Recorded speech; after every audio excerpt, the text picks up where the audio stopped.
السلام عليكم ورحمة الله وبركاته. يا صباح الخير يا صباح الفل. النهاردة هنتكلم عن الهجرة لمدينة، بقول مدينة أوروبية موجودة في دولة أوروبية مصنفة من أعلى دول العالم في حاجات كتيرة بقى، في طبعا تقييمات الدولة بتطلع عليها كل سنة، في السعادة، في أعلى أجر معيشي للفرد، أحسن جودة تعليم، أحسن جودة صحة إلى آخره. المهم إيه المميز فيها؟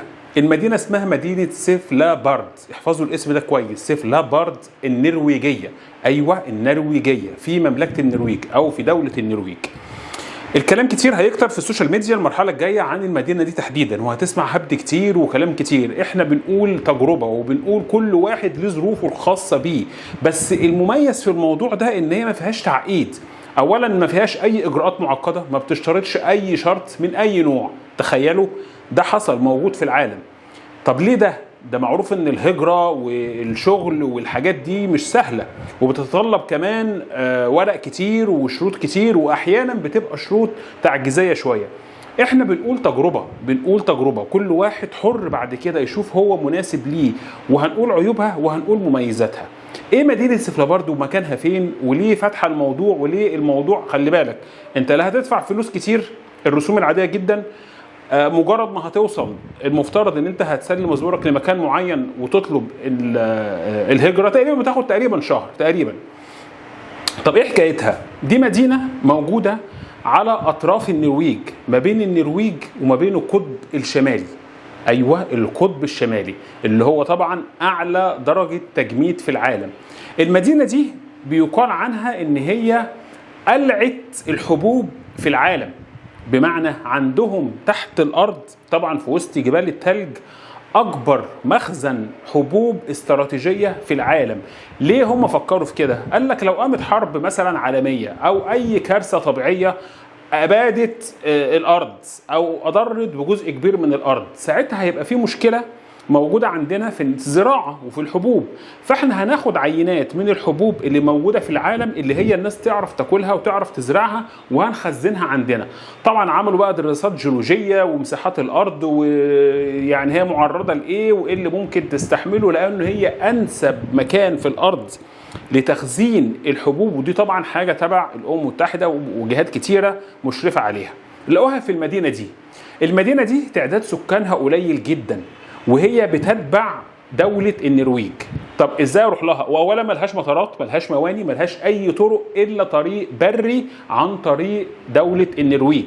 يعني حضرتك عشان لازم تروح هناك لازم تنزل النرويج، يعني لازم يكون معاك تأشيرة شنجن اللي هي تأشيرة الاتحاد الاوروبي، تخش بيها كل دول الاتحاد الاوروبي. بتنزل النرويج، بتروح تدفع، بعد ما بتوصل للطريق البري اللي هو يودي لمدينة سيلفابارد، وبعدين بتروح تقدم نفسك لمكتب الهجرة اللي موجود في المدينة. خلي بالكوا في حاكم المدينة هم حاطين رولز لنفسهم وقوانين نفسهم، يعني هم تابعين للنرويج، لكن النرويج ما بتحكمش عليهم قوي، يعني تقريبا كده حكم مستقل.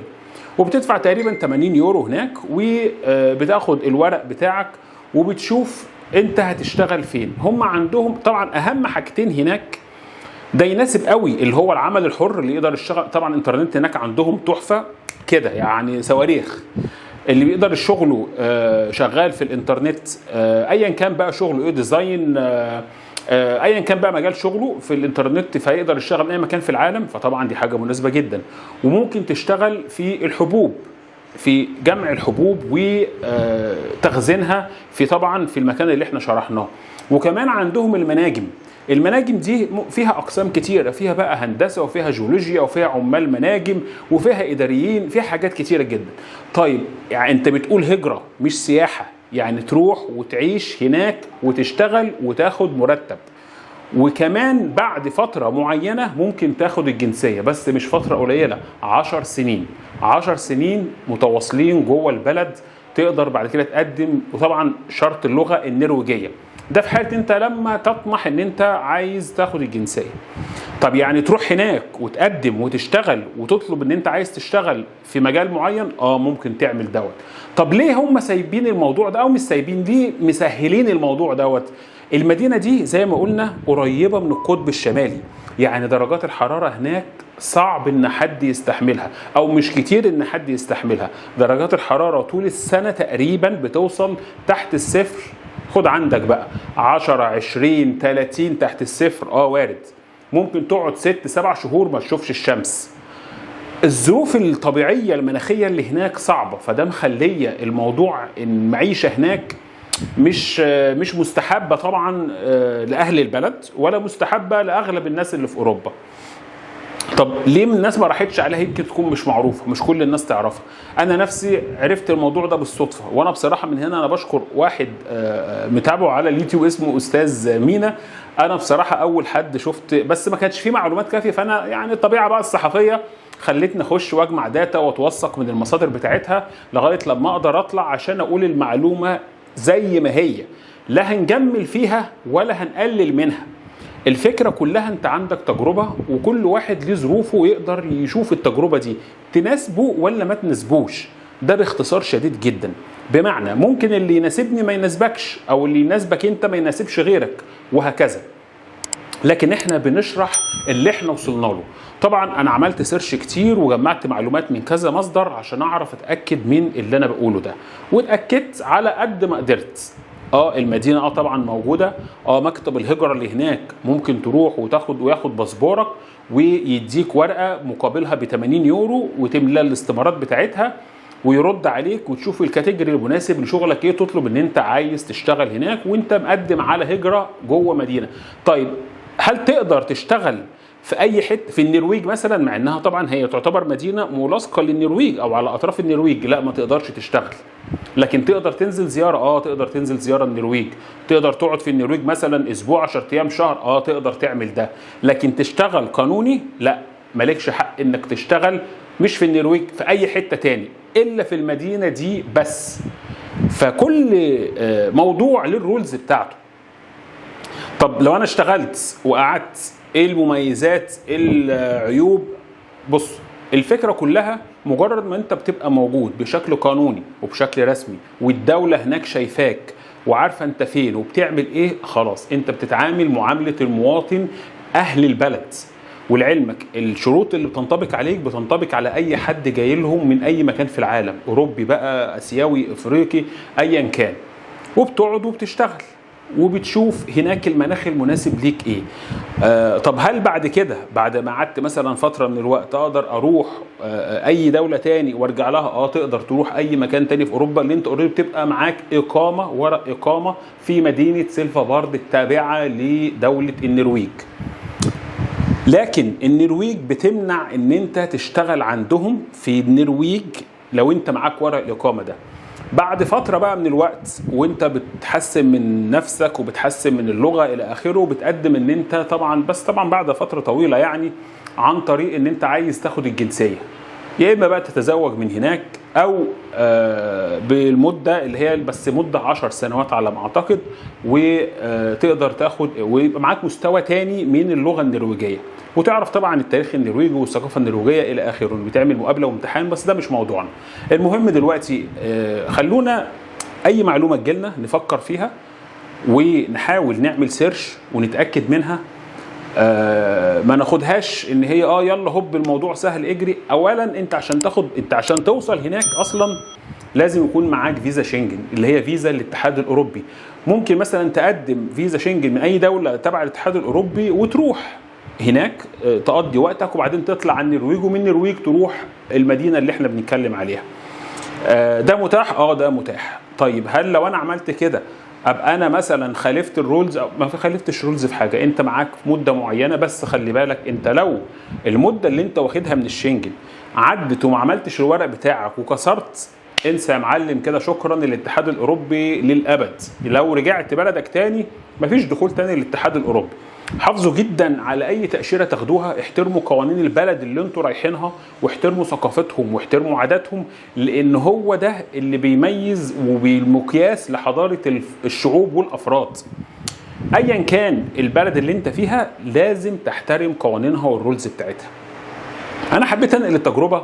المدينه طبعا جميله جدا، المدينه فيها مناظر بقى طبيعيه وشلالات جليديه والقطب الشمالي بقى، بس طبعا اللي يستحمل درجه الحراره، اللي يستحمل البروده اللي هناك اللي طول السنه. كمان هناك بيصرحوا بحمل سلاح على الطرق. ليه؟ لان هناك في الدببه كتير، مش كتير يعني موجودين، اللي هو الدب القطبي الابيض الضخم اللي عارفينه ده، ده ممكن برضو يعني الدب القطبي ده حاجه شرسه، يعني ممكن يهاجم انسان، ممكن يلحق بيه اذى. فمسموح لك ان انت لو انت عندك مكان او سكن او في طريق هناك ان انت تشيل سلاح عشان تحمي نفسك من الدب القطبي.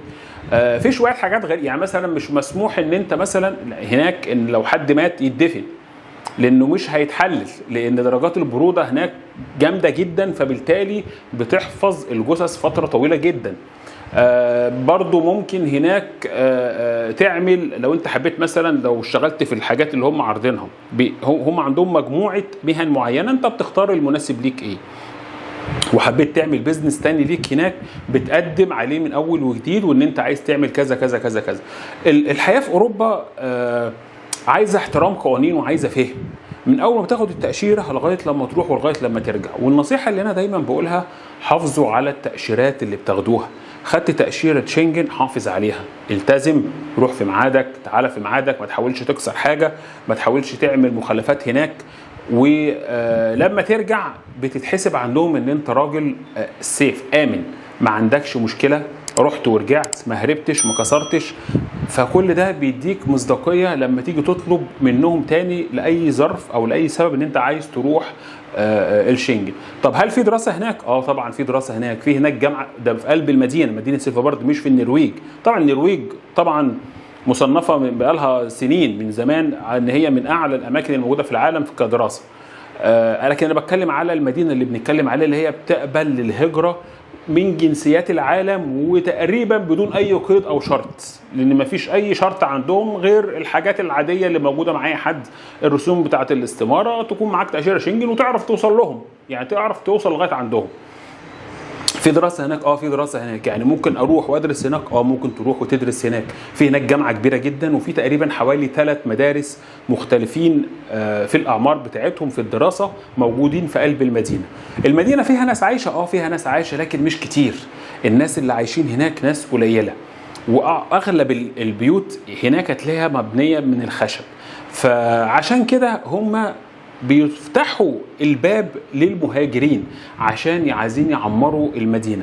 هل في مدن تانية في أوروبا بتعمل حاجة زي كده؟ ممكن تلاقي، بس دي طبعا ده عايزة بقى موضوع تاني. فالنرويج جميلة، الضواحي بتاعتها جميلة.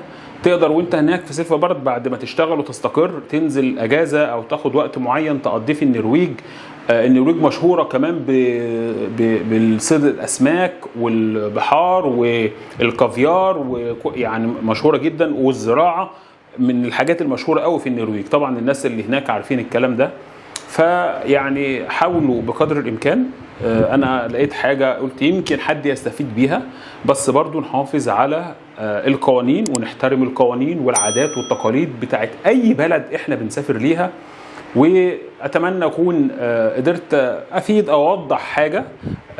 ولو في اي سؤال يخص السفر او التاشيرات او فيما ذلك، يعني اكتبوا لي في الكومنتات، وان شاء الله انا يعني لو ما بردش شويه فبرجع برد مره واحده على كل الناس. وتحياتي ليكم، واشوفكم ان شاء الله بكل خير. تحياتي.